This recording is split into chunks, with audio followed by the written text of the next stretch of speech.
Hi guys, welcome back to Mary Beth Dwells in Books. I'm Mary Beth, and today we're going to be doing the Disney book tag. I am so excited to do this tag. I love Disney. I have problems. Anyway, the original creator of this tag was Kat from Katie Tastic, and let's get into the tag. The first one is The Little Mermaid, a character who is a fish out of water. And I'm going to have to go with the main character from A Mad Wicked Folly.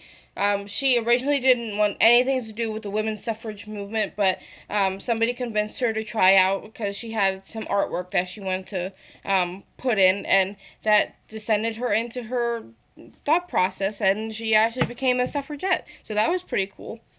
Number 2 is Cinderella, a character who has a major transformation. And I'm going to have to go with Kestrel from The Winter's Curse. From the beginning of this book, you would have never guessed how strong she could actually be.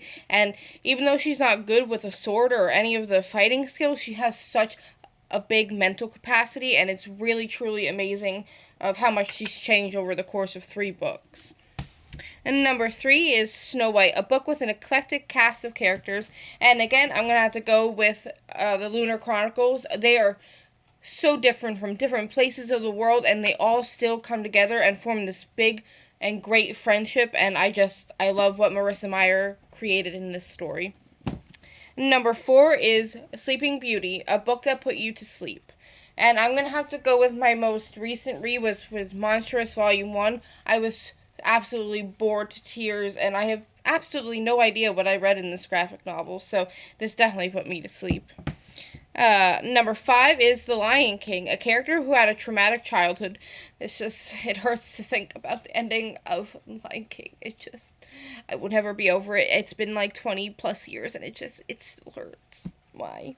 But anyway, the book that I'm going to have to go with is The Kite Runner, and it has to do with the best friend of the main character. He definitely had a traumatic childhood. I don't want to tell you what happened, but just read the book and you'll know what I'm talking about.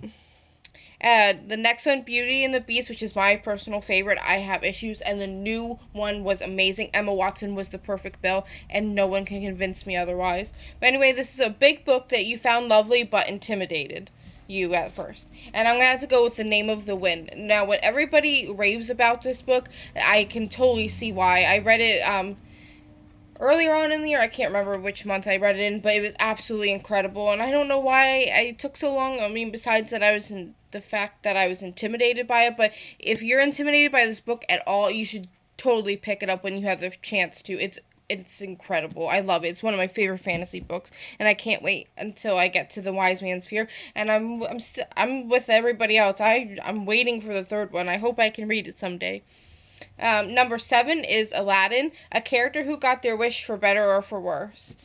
If you have not read The Book Thief, mute this or skip ahead until I show the next book.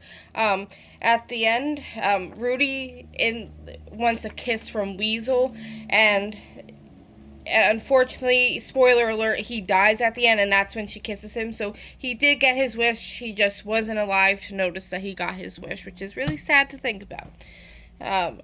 Number 8 is Mulan, a character who pretends to be something they're not, or someone they're not. And I'm going to have to go with Heathcliff and Catherine from Wuthering Heights. Now, this is one of my favorite classics of all time, but they're both ding-dongs, and they totally acted like buffoons just to get each other to notice one another once they got paired off with other people because they weren't happy, because they just couldn't, open their mouth and say anything. But alas, Wuthering Heights.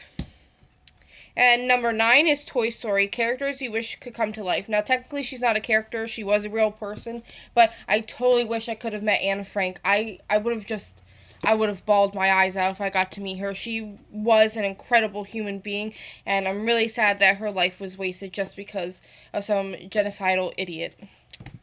And finally, number 10 is Descendants, which I love. Have you guys seen the second one? Oh my god, that movie is amazing. I need to read the books, but I really don't like Melissa de la Cruz's writing style, so I don't know if I'm ever going to do that, but I love the movies. But anyway, this has to go with favorite villain or morally ambiguous character, and for the morally ambiguous part, I'm going to have to go with Kaz Brekker. He is hilarious, and I love the Six of Crows duology. I need to reread Crooked Kingdom. I just finished it not too long ago, and it was so good. It brought me to tears. But anyway, it was incredible, and I really need to reread that duology. But anyway, I tag whoever loves Disney, and I'll see you guys with a new video soon. Bye, guys.